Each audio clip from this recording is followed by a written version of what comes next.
السلام عليكم ورحمة الله وبركاته. الحمد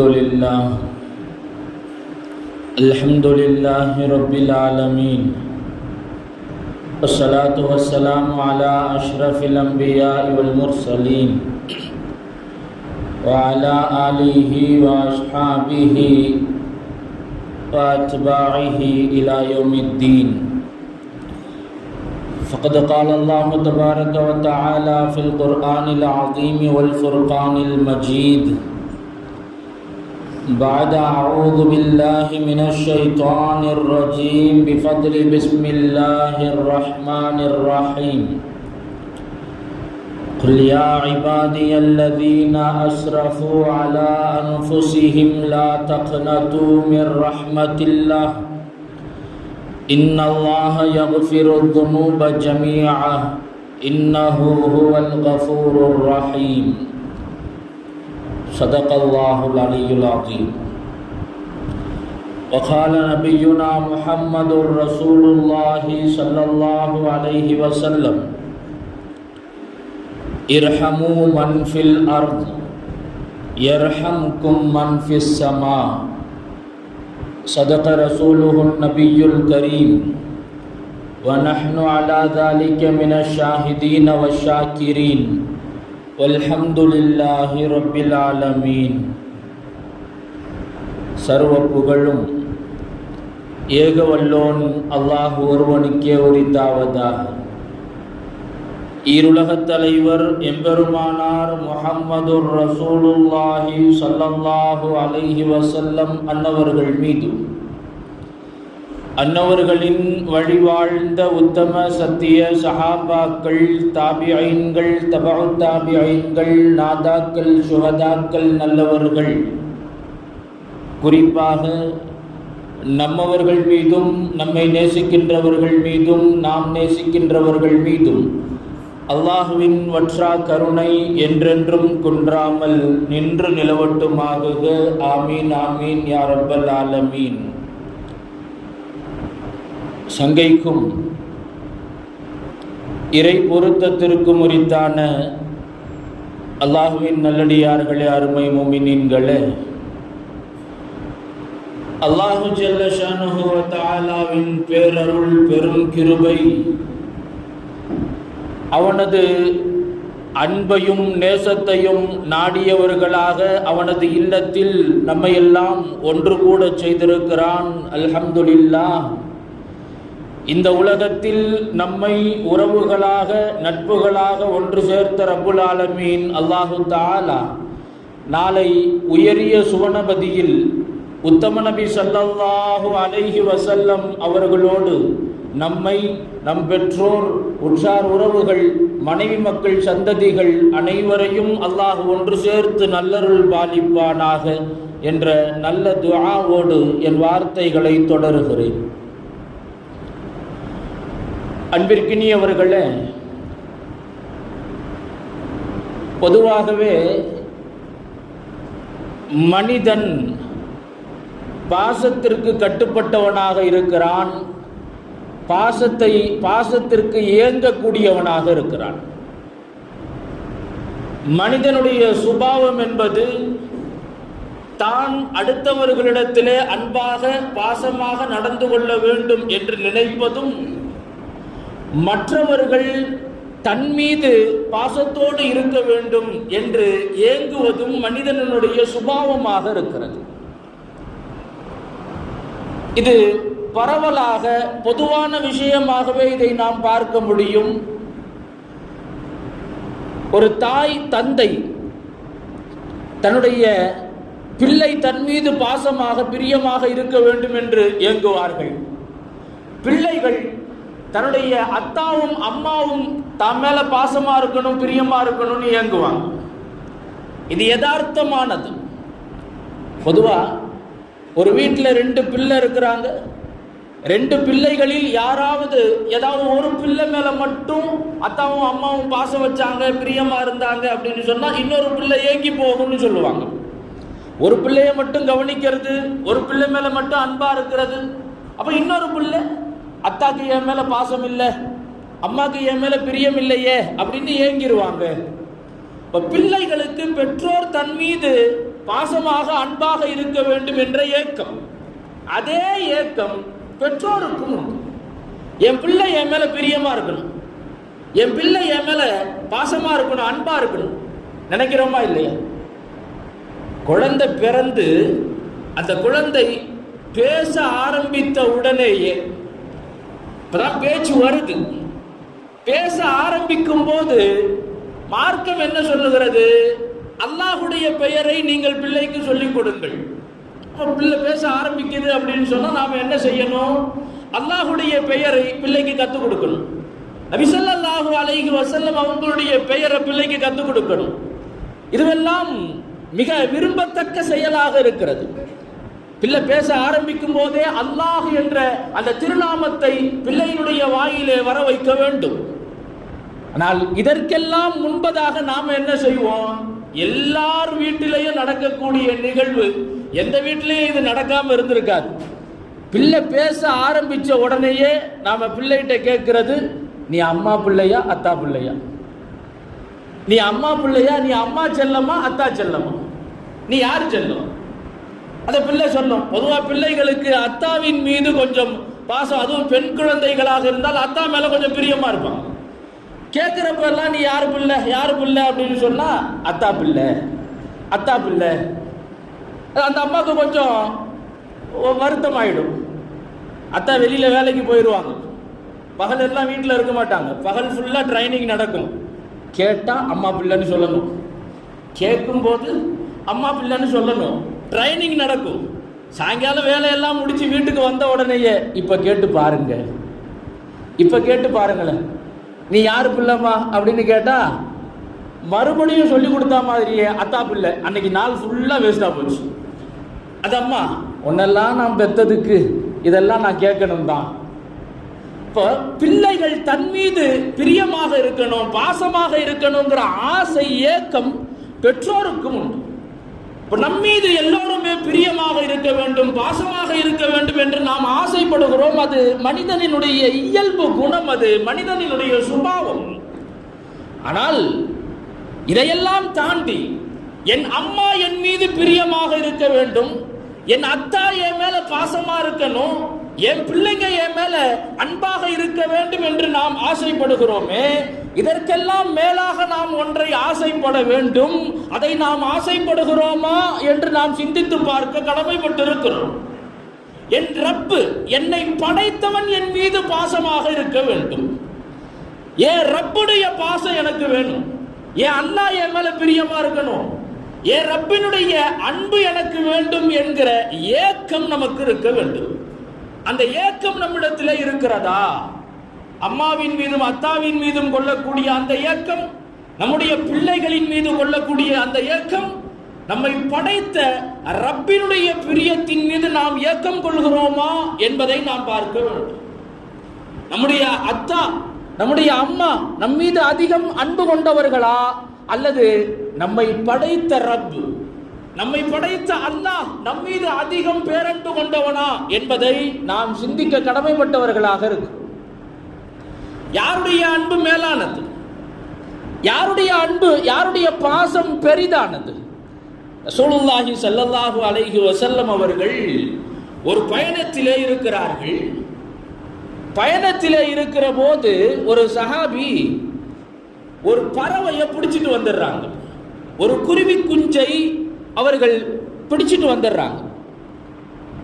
பொதுவா இந்த சின்ன சின்ன இந்த கூடுகள்ல, குருவி கூடுகள்ல குஞ்சுகள் இருந்துச்சு அப்படின்னு சொன்னா அதை எடுத்து பார்க்கணும், அதை கையில வைக்கணுங்கிற அந்த ஒரு ஆசை இருக்கும் இல்லையா?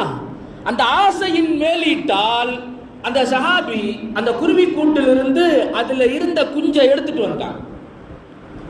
வந்ததுமே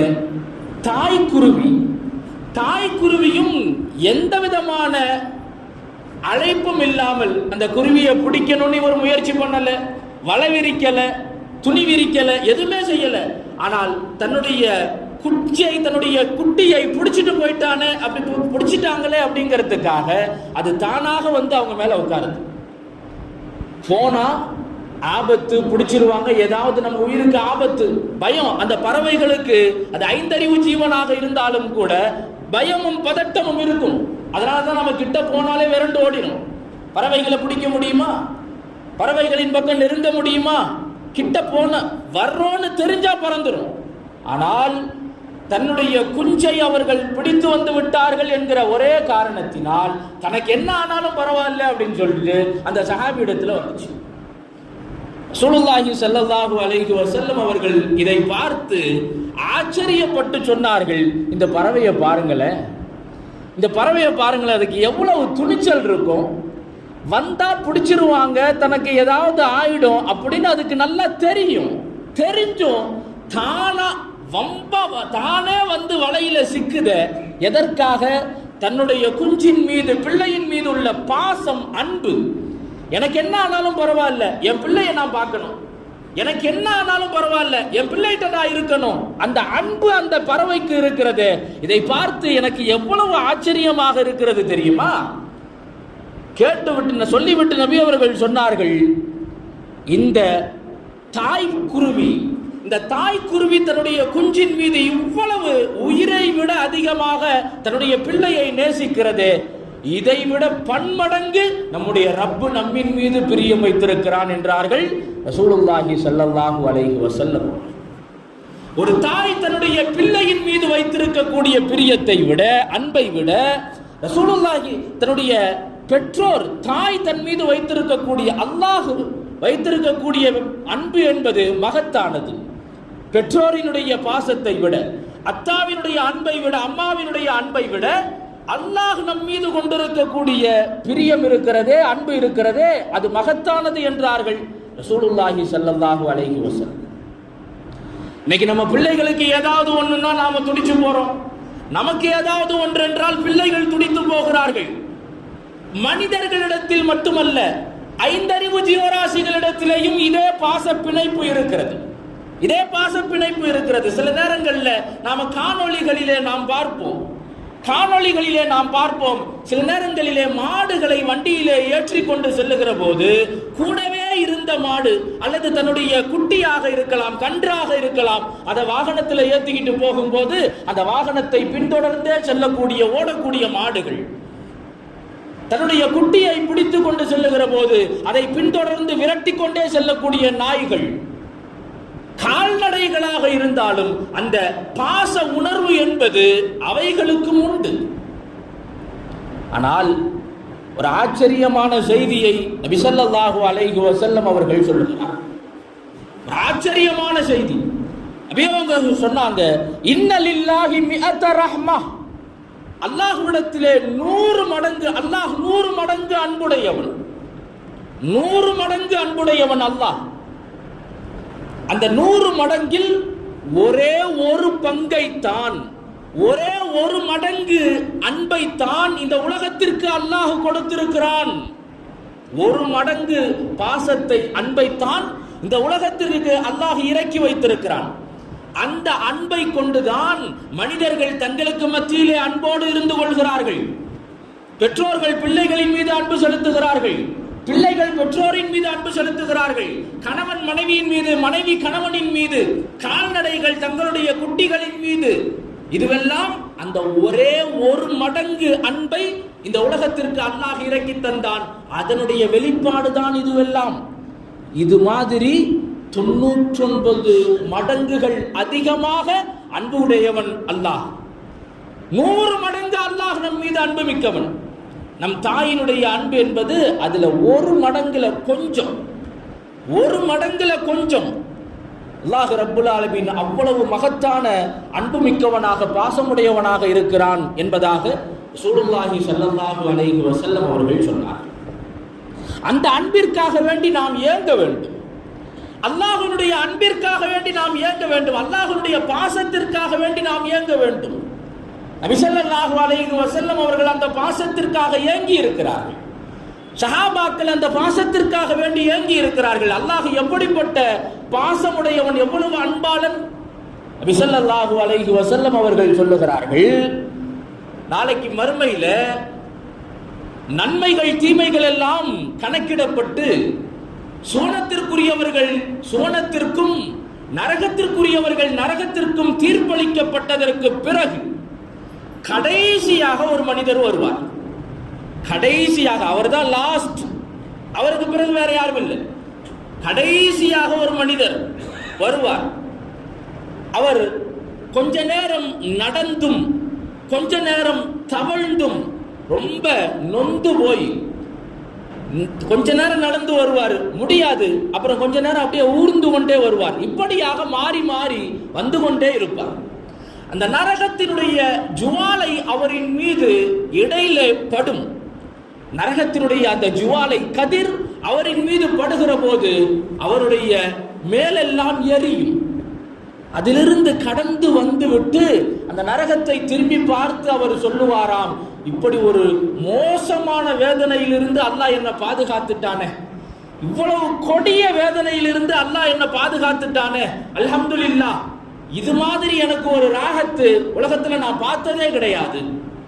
இந்த மாதிரி ஒரு வெற்றியை, இப்படி ஒரு நிலைமையை அல்லாஹ் யாருக்கும் கொடுத்திருக்க மாட்டான் அப்படின்னு சொல்லுவாங்க. அந்த நரகத்தினுடைய அந்த ஜுவாலையிலிருந்து தப்பித்தது அது அவங்களுக்கு அவ்வளவு பெருசா இருக்கும்.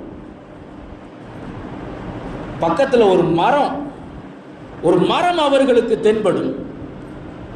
அந்த மரத்தை பார்த்து ஏக்கப்படுவார். கடுமையான வெயில், அந்த நரக நெருப்பினுடைய உஷ்ணம், இதையெல்லாம் தாங்கி வந்தவர் அந்த மரத்தை பார்த்து ஏக்கப்படுவார். இந்த ஏக்கத்தோட அல்லாஹுவை அவர் அழைப்பார். அல்லாஹுவை அவர் அழைப்பார். யா அல்லாஹ், யா ரப்பே என்று அழைப்பார். அல்லாஹ் பதில் கொடுப்பான். என்ன என்ன வேண்டும்? யா அல்லாஹ், நீ எவ்வளவு மகத்தானவன், உன்னுடைய அன்பு எவ்வளவு விசாலமானது, நீ எவ்வளவு விசாலமான பாசமுடையவன். எனக்கு ஒன்னே ஒன்று செஞ்சு கொடு, எனக்கு ஒன்னே ஒன்று வேணும். அதோ தெரியுது அந்த மரம், அந்த மரத்துல நான் கொஞ்சம் தங்கறதுக்கு எனக்கு இடம் கொடு, அந்த நிழல்ல நான் கொஞ்சம் இருந்துக்கிறேன், அங்க இருக்கக்கூடிய தண்ணீரை குடித்து கொண்டு என்னுடைய நாட்களை நான் ஓட்டிக்கொள்வேன், இதுக்கு மட்டும் எனக்கு நீ கொஞ்சம் இரக்கம் காட்டு. அல்லாஹ் சொல்லுவான், சரி, இதை நான் கொடுக்கறது ஒன்றும் பெரிய விஷயம் இல்லை, ஆனா இதை கொடுத்துட்டா மேற்கொண்டு நீ என்கிட்ட எதையாவது கேட்டுக்கிட்டே இருப்பியே, மேல மேல நீ என்கிட்ட ஏதாவது கேட்டுக்கிட்டே இருப்பியே. அந்த அடியார் சொல்லுவாராம், இல்ல இல்ல யா அல்லாஹ், நான் கண்டிப்பா சொல்றேன், உறுதியோடு சொல்லுகிறேன், நான் எதையுமே நான் கேட்க மாட்டேன், இந்த ஒண்ணு மட்டும் நீ எனக்கு செஞ்சு கொடு. அல்லாஹு தஆலா அவருக்கு அனுமதி கொடுப்பான். அந்த மரத்திற்கு கீழே அவர் தங்கிக் கொள்வார். நிழலிலே அவர் இன்பமாக மகிழ்ச்சியாக இருப்பார். அதுவே அவருக்கு பெரிய சந்தோஷமா இருக்கும். எவ்வளவு பெரிய கொடிய வேதனையிலிருந்து நாம மீண்டு வந்து இவ்வளவு ராகத்தாக இன்னைக்கு இருக்கிறதுன்னு சொன்னா, இந்த கடுமையான வெயில்ல போயிட்டு ஏசிக்குள்ள வந்தா நம்ம எப்படி ஒரு ராகத்தா நாம இருக்கிறோம், எவ்வளவு சந்தோஷமாக நாம உணர்வோம். அதைவிட பன்மடங்கு அதிகமாக அவர் நிம்மதியை உணர்வார். ரொம்ப சந்தோஷமா நாம இருக்கிறோம், அல்ஹம்துலில்லாஹ் அப்படின்னு. கொஞ்ச நாள் ஓடும். கொஞ்ச நாட்களுக்கு பிறகு கொஞ்சம் தூரத்தில் இன்னொரு மரம் அவருக்கு தென்படும். இதுவெல்லாம் அல்லாஹ்வுடைய ஏற்பாடு. இன்னொரு மரம் அவருடைய பார்வைக்கு படும். இந்த மரத்தை விட அந்த மரம் அவ்வளவு அழகாக, குளிர்ச்சியானதாக, அதனுடைய கனிகள் பழங்கள் பார்ப்பதற்கே ஈர்க்கக்கூடியதாக இருக்கும். அதை பார்த்து அவருக்கு ஆசை, பொறுமை தாங்காது. அங்க போயிடலாமா, அங்க போயிருந்தா நல்லா இருந்திருக்குமே, இங்க இருக்கிறதுக்கு அங்க இருந்திருந்தா எவ்வளவு நல்லா இருந்திருக்கும். கொஞ்ச நாள் அப்படியே ஓடிக்கிட்டே இருக்கும். அவரால் தாங்க முடியாது. மறுபடியும் அல்லாஹ்வை கூப்பிடுவார். யா அல்லாஹ், யா ரப்பே. அல்லாஹ் கேட்பான், என்ன என்ன பிரச்சனை, இப்ப என்ன வேணும்? இல்லையா அல்லாஹ், எதுவும் இல்லை, இந்த மரத்துல நான் நிம்மதியா இருக்கிறேன், ரொம்ப சந்தோஷமா இருக்கிறேன், அவ்வளவு ராகத்தா இருக்குது. இந்த மரத்தடியில இருக்கிறதுக்கு பதிலா கொஞ்சம் அந்த மரத்தடியில இருக்கிறதுக்கு வேற எங்கேயும் நான் கேட்கல, இந்த மரத்தடியில இருக்கிறதுக்கு பதிலா அந்த மரத்தடியில எனக்கு கொஞ்சம் இடம் கொடு, நான் அங்க இருந்துக்கிறேன், இது மட்டும் எனக்கு கொடுத்தா போதும். சரி, கொடுக்கறதெல்லாம் அப்புறம் இருக்கட்டும், இதுக்கு முன்னாடி என்கிட்ட எதையுமே கேட்க மாட்டேன்னு சொன்னையே, அந்த வாக்குறுதி எங்க போச்சு? நான் எதையுமே கேட்க மாட்டேன், இதை மட்டும் கொடுன்னு தானே கேட்டேன், அந்த வாக்குறுதி எங்க போச்சு? இப்பயே நான் அதைத்தான் சொல்றேன், இனிமே நான் எதையும் கேட்க மாட்டேன், இனிமே நான் எதையும் கேட்க மாட்டேன், இதை மட்டும் எனக்கு செஞ்சு கொடுத்துரு, இதை மட்டும். அல்லாஹு தஆலா சரி கொடுக்குறேன், ஆனா இதுக்கு மேல எதையும் கேட்க மாட்டேன். அல்லாஹு தஆலா அந்த மரத்தடியிலே அவரை தங்க வைப்பான். அதே போன்று சில நாட்கள் ஓடும், நாட்கள் நகரும். மூன்றாவது ஒரு மரத்தை அல்லாஹ் அவருக்கு காட்சிப்படுத்துவான். அதை பார்த்த உடனேயும் அங்க போகணும்னு உள்ளம் குதிக்கும். அங்க போனா நல்லா இருந்திருக்குமே, அங்க போனா நல்லா இருந்திருக்குமே. அது சொர்க்கத்திற்கு மிக அருகாமையிலே இருக்கக்கூடிய மரம். அங்க போயிருந்தா நல்லா இருந்திருக்குமே. கொஞ்ச நாள் பொறுத்து பொறுத்து பார்த்து பொறுமை தாங்க முடியாம மூன்றாவது முறையும் அல்லாஹ்வை அவர் அழைப்பார். யா அல்லாஹ், யா அல்லாஹ் ரப்பே. அல்லாஹ் கேட்பான், என்னதான் உனக்கு வேணும், என்ன வேணும் உனக்கு? இல்லையா அல்லாஹ், அதே மர பிரச்சனை தான், அதே மரம் தான். இந்த மரத்தடியில இருக்கிறதுக்கு பதிலா கொஞ்சம் என்ன அந்த மரத்தடிக்கு கூப்பிட்டு போயிட, அது ஒண்ணுதான் வேணும். இவ்வளவு பெரிய வாக்குக்கு மாறு செய்யக்கூடியவனா இருக்கிறிய நீ. ஏற்கனவே ஒரு தடவை சொன்ன, எதுவும் கேட்க மாட்டேன்னு சொன்ன, மறுபடியும் அதே தான் சொன்னேன், எதுவும் கேட்க மாட்டேன். இப்ப மீண்டும் கேட்கறிய, நான் இப்பவும் அதைத்தான் சொல்றேன், இனிமே எதையும் கேட்க மாட்டேன், இனிமே எதையும் கேட்க மாட்டேன் யா அல்லாஹ். இந்த ஒன்னே ஒண்ணு, அந்த மரத்தடியில, அவ்வளவுதானே நான் கேட்கிறேன், வேற எங்கேயும் இல்லை. அந்த மரத்தடியில எனக்கு கொஞ்சம் இடம் கொடு. அல்லாஹு தஆலா அவரை அந்த மரத்தடியிலே இருக்க செய்வான். அந்த மரம் சொர்க்கத்துக்கு ரொம்ப நெருக்கத்தில் இருக்கும். எந்த அளவுக்கு நெருக்கம் அப்படின்னா, சுவனத்திலே சுவனவாசிகள் அனுபவிக்கக்கூடிய இன்பங்கள், அந்த அனுபவிக்கிறத பத்தி அவங்க உள்ளுக்குள்ள இந்த சொர்க்கத்துல பேசிக்கிடுவாங்கல்ல, எவ்வளவு இன்பங்கள், எவ்வளவு இன்பங்கள், மகிழ்ச்சிகள் அங்க உள்ள பேசுறது எல்லாமே இவருக்கு கிளியரா காதுல கேட்கும். இந்த மரத்தடியில உட்கார்ந்து இருக்கிறவருக்கு அவ்வளவு தெளிவாக காதுல விழும். அந்த சப்தங்களை எல்லாம் கேட்டு கொஞ்சம் பொறுமையாக இருக்க முடியுமா? அங்கேயே கொஞ்ச நாள் நகரும். மீண்டும் அவர் அல்லாஹ்வை அழைப்பார், அல்லாஹ்வை அழைப்பார். யா அல்லாஹ், யா ரப்பே. அல்லாஹ் கேட்பான், இப்ப என்ன, இப்ப என்ன பிரச்சனை? இப்ப மர பிரச்சனை இல்லை, இப்ப கொஞ்சம் பெரிய பிரச்சனை. என்ன? இதுவரைக்கும் என்னை கொண்டு வந்துட்டேன், இந்த வாசல்ல கொஞ்சம் என்னை இறக்கி விட்டு ஒரு ஓரமா நான் இருந்துக்கிறேன், என்னால இங்க இருக்க முடியல, பொறுமை தாங்கல, உள்ள எல்லாரும் அப்படி இருக்குது இப்படி இருக்குதுன்னு பேசிக்கிறாங்க, என்னால இங்க இருக்க முடியல ரப்பே, எனக்கு கொஞ்சம் ஒரு ஓரமா இடம் கூட, நான் இருந்துக்கிறேன். அல்லாஹு தஆலா, இல்ல இது சரி வர்ற மாதிரி தெரியலையே, எத்தனை தடவை தான் கேட்க மாட்டேன் கேட்க மாட்டேன்னு சொல்லிட்டு நீ கேட்டுக்கிட்டே இருப்ப. என்ன ஒண்ணு செய்வோம், என்ன ஒண்ணு செய்வோம். உலகத்தை போன்று, இந்த உலகம் எவ்வளவு விசாலமானது, அந்த உலகத்தை மாதிரி 2 மடங்கா நான் உனக்கு தந்துடுறேன், அப்படி திருப்தியா இருப்பியா, அது போதுமா உனக்கு அப்படின்னு அல்லாஹ் கேட்பான். இந்த உலகத்தை போன்று பல மடங்கு உனக்கு இடங்களை நான் தர்றேன், அப்ப அமைதியா இருப்பியா, திருப்தியா இருப்பியா? இந்த அடியான் அல்லாஹ்விடத்தில் கேட்பானா, யா அல்லாஹ், அகிலத்திற்கெல்லாம் அதிபதி நீ, என்ன போய் நீ கிண்டல் பண்ற பாத்தியா? அகிலத்திற்கெல்லாம் அதிபதி, என்ன போய் நீ கிண்டல் பண்றிய, பரிகாசம் பண்றிய அப்படின்னு அந்த அடியார் சொல்லுவார். அல்லாஹ் சொல்லுவான், இது கேலிக்காக இல்லை, இது கிண்டல் அல்ல, பரிகாசம் அல்ல, எதையும் செய்வதற்கு பேராற்றல் மிக்கவன் நான், எதையும் செய்வதற்கு பேராற்றல் மிக்கவன் நான். உள்ளே செல், உனக்கான இடம் விசாலமானது, விசாலமான சொர்க்கத்தை உனக்கு நான் தருகிறேன், மகிழ்ச்சியோடு உள்ளே செல் என்று அல்லாஹ் அவரை சொர்க்கத்திற்கு அனுப்பி வைப்பான். இவர்தான் கடைசியாக சொர்க்கத்திற்கு செல்லக்கூடியவர் என்று ரசூலுல்லாஹி ஸல்லல்லாஹு அலைஹி வஸல்லம் அவர்கள் சொன்னார்கள். இந்த ஹதீஸை அப்துல்லாஹ் பின் மஸ்ஊத் ரலியல்லாஹு அன்ஹு அவங்க அறிவிக்கிறாங்க. அல்லாஹ்விடத்தில் அந்த அடியார் கேட்கிறார், என்ன போய் நீ பரிகாசம் பண்றிய, உலகத்திற்கெல்லாம் ஈருலக அனைத்தையும் படைத்தவன் நீ, சர்வத்தையும் படைத்தவன் நீ, நீ போய் என்ன பரிகாசம் பண்ற பாரு. இந்த வார்த்தையை சொல்லுகிற போது அப்துல்லாஹ் பின் மஸ்ஊத் ரலியல்லாஹு அன்ஹு அவங்க சிரிச்சிட்டாங்க. சிரிச்சிட்டு அந்த முன்னாடி இருக்கிறவங்கள்ட்ட கேட்டாங்க, நான் ஏன் சிரிக்கிறேன்னு நீங்க கேட்க மாட்டீங்களா அப்படின்னா, நான் ஏன் சிரிக்கிறேன்னு கேட்க மாட்டீங்களா? எல்லாரும் கேட்டாங்க, ஏன் சிரிக்கிறீங்க? இந்த ஹதீஸை எனக்கு அறிவிக்கிற போது, இந்த செய்தியை நபியவங்க சொல்ற போது, இந்த இடத்துல ரசூலுல்லாஹி ஸல்லல்லாஹு அலைஹி வஸல்லம் அவர்கள் சிரித்தார்கள். இந்த இடத்திலே நபி அவர்கள் சிரித்தார்கள். இந்த செய்தியை சொல்லுகிற போது நபி அவர்கள் சிரித்தார்கள். சிரிச்சிட்டு ரசூலுல்லாஹி ஸல்லல்லாஹு அலைஹி வஸல்லம் கேட்டாங்க, நான் ஏன் சிரிக்கிறேன்னு நீங்க எல்லாம் கேட்க மாட்டீங்களான்னு. நான் ஏன் சிரிக்கிறேன்னு கேட்க மாட்டீங்களா? நாங்கள் எல்லோரும் நபி அவர்களிடத்திலே கேட்டோம், யா ரசூலல்லாஹ், தாங்கள் எதற்காக சிரிக்கிறீர்கள்? இல்ல, அந்த அடியான் அல்லாஹ்விடத்துல என்ன போய் நீ கிண்டல் பண்றிய யா அல்லாஹ் அப்படின்னு சொல்லும் போது அல்லாஹ் சிரித்தான், அதனால் நான் சிரித்தேன். அல்லாஹ் சிரித்தான், அதனால் நான் சிரித்தேன். இரண்டு சிரிப்பும் வேறுபட்டது. அல்லாஹ்வுடைய சிரிப்பு என்பது வேறு. அல்லாஹ் சிரித்தான், நான் சிரித்தேன் என்று ரசூலுல்லாஹி ஸல்லல்லாஹு அலைஹி வஸல்லம் அவர்கள் சொன்னார். இந்த ஹதீஸில் இருந்து நமக்கு பாடம் என்னவென்றால், அல்லாஹ் எப்படிப்பட்ட கருணையாளனாக இருந்தால் கேட்பதையெல்லாம் கொடுத்து கொண்டே இருக்கிறான். கேட்க கேட்க கொடுக்கிறான். எனக்கு என்னென்ன வேண்டும் என்று அல்லாஹ்விடத்திலே நாம் கேட்கிறோம், அனைத்தையுமே அல்லாஹ் கொடுக்கிறான். அவ்வளவு அன்பு மிக்கவன், அவ்வளவு அன்பாளனாக இருக்கிறான். இந்த அன்பைத்தான், இந்த பாசத்திலிருந்து நீங்கள் நிராசையாகி விடாதீர்கள் என்று அல்லாஹ் சொல்லுகிறான். எவ்வளவுதான் பாவம் செய்திருந்தாலும் கூட அல்லாஹ் சொல்லுகிறான், குல் யா இபாதியல்லதீன அஸ்ரஃபு அலா அன்ஃபுஸிஹிம் லா தக்னது மிர் ரஹ்மத்தில்லாஹ். வரம்பு மீறி பாவம் செய்திருந்தாலும் கூட என்னுடைய அடியார்களே, என் பாசத்திலிருந்து நீங்கள் நிராசையாகி விடாதீர்கள் என்று அல்லாஹ் சொல்றான்.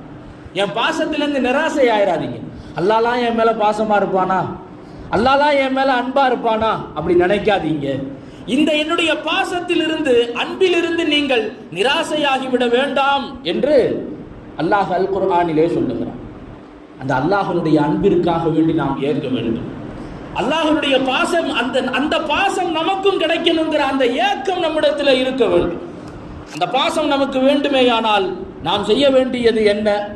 நபி ஸல்லல்லாஹு அலைஹி வஸல்லம் அவர்கள் சில வழிகளை நமக்கு சொல்லி தந்திருக்கிறார்கள். அல்லாஹ்வுடைய அன்பும் அல்லாஹ்வுடைய பாசமும் நமக்கு கிடைக்கணும் அப்படின்னு சொன்னா சில வழிகள் இருக்கிறது. முதல்ல அல்லாஹ்விடத்திலே நாம் துஆ கேட்க வேண்டும். அல்லாஹ்விடத்திலே துஆ கேட்க வேண்டும். அல்லாஹ்வே கற்றுத் தருகிறான், வகுர் ரப்பிக்ஃபிர் வர்ஹம் வ அன்த கைருர் ராஹிமீன். ரப்பிக்ஃபிர் வர்ஹம் வ அன்த கைருர் ராஹிமீன். யா அல்லாஹ், என்னை நீ மன்னித்து விடுவாயாக. யா அல்லாஹ், என் மீது நீ அன்பு செலுத்துவாயாக, என் மீது நீ பாசத்தை பொழிவாயாக. அன்பு செலுத்துபவர்களிலெல்லாம் நீ ஆகச் சிறந்தவனாக இருக்கிறாய், எனக்கு உன்னுடைய அன்பை தருவாயாக. இந்த துஆவை கேளுங்கள் என்று அல்லாஹ்வே கேட்க சொல்றான். வகுர் ரப்பிக்ஃபிர் வர்ஹம் வ அன்த கைருர் ராஹிமீன். அல்லாஹ்விடத்தில் அதிகமாக நாம் துஆ செய்ய வேண்டும். அல்லாஹ்விடத்தில் அவனுடைய அன்பை நாம் கேட்க வேண்டும், கோர வேண்டும். இரண்டாவது, அதிகமாக இஸ்திக்ஃபார் செய்யும். அல்லாஹ்விடத்திலே அதிகமாக பாவ மன்னிப்பு தேட வேண்டும். அல்லாஹ் சொல்லுகிறான், லவ்லா தஸ்தக்ஃபிரூன அல்லாஹ் லஅல்லக்கும் துர்ஹமூன். நீங்கள் அல்லாஹ்விடத்திலே அதிகமாக பாவ மன்னிப்பு கேட்க வேண்டாமா? அல்லாஹ்ட்ட அதிகமா பாவ மன்னிப்பு கேளுங்க, என்கிட்ட கேளுங்களேன், உங்களுக்கு அல்லாஹ்வினுடைய அன்பு கிடைக்கும், பாசம் கிடைக்கும் என்று அல்லாஹ் சொல்லுகிறான். அல்லாஹ்விடத்தில் அதிகமாக இஸ்திக்ஃபார் கேட்க வேண்டும், பாவ மன்னிப்பு கேட்க வேண்டும். மூன்றாவது, ரசூலுல்லாஹி ஸல்லல்லாஹு அலைஹி வஸல்லம் அவர்கள் சொல்லுவார்கள், அல்லாஹ்வுடைய பாசமும் அல்லாஹ்வுடைய அன்பும் நமக்கு வேண்டுமேயானால் அடியார்களிடத்திலே நாம் அன்பாக நடந்து கொள்ள வேண்டும். நம்மை சார்ந்தவர்கள், நம்மை சுற்றி இருப்பவர்களிடத்திலே நாம் அன்பாக பிரியத்தோடு நடந்து கொள்ள வேண்டும். இர்ஹமு மன் ஃபில் அர்த். பூமியில இருக்கிறவங்கள்ட்ட நீங்க அன்போட பாசத்தோட நீங்க நடந்து கொள்ளுங்கள். எர்ஹமுக்கும் மன் ஃபிஸ் ஸமா. வானத்திலே இருக்கிற இறைவன் உங்களிடத்திலே அன்போடு நடந்து கொள்வான். வானத்திலே இருக்கிற இறைவன் உங்களிடத்திலே பாசமாக நடந்து கொள்வான் என்றார்கள் ரசூலுல்லாஹி ஸல்லல்லாஹு அலைஹி வஸல்லம் அவர்கள். அந்த அல்லாஹ்வுடைய அன்பை நாம் ஆதரவு வைக்க வேண்டும், அல்லாஹ்விடத்திலே கேட்க வேண்டும். அந்த அன்பிற்காக வேண்டி நாம் ஏங்க வேண்டும். வல்ல ரஹ்மான் அல்லாஹு தஆலா அவனது அன்பிற்கு, அவனது பாசத்திற்கு, ரஹ்மத்திற்கு உரித்தானவர்களாக அல்லாஹ் நம் அனைவரையும் ஆக்கி அருள் புரிவானாக. அல்லாஹ் ரப்புல் ஆலமீன் அவனுடைய அன்பையும் அருளையும் பெற்றுக்கொண்ட நன்மக்கள் கூட்டத்தில் அல்லாஹ் நம் அனைவரையும் சேர்த்தருள் புரிவானாக. அவனது ரஹ்மத்தின் பொருட்டால் நம்முடைய சகல பாவங்களையும் அல்லாஹ் மன்னித்து மறைத்தருள் புரிவானாக. பிஹக்கி சய்யிதினா முஹம்மதின் ஸல்லல்லாஹு அலைஹி வஸல்லம்.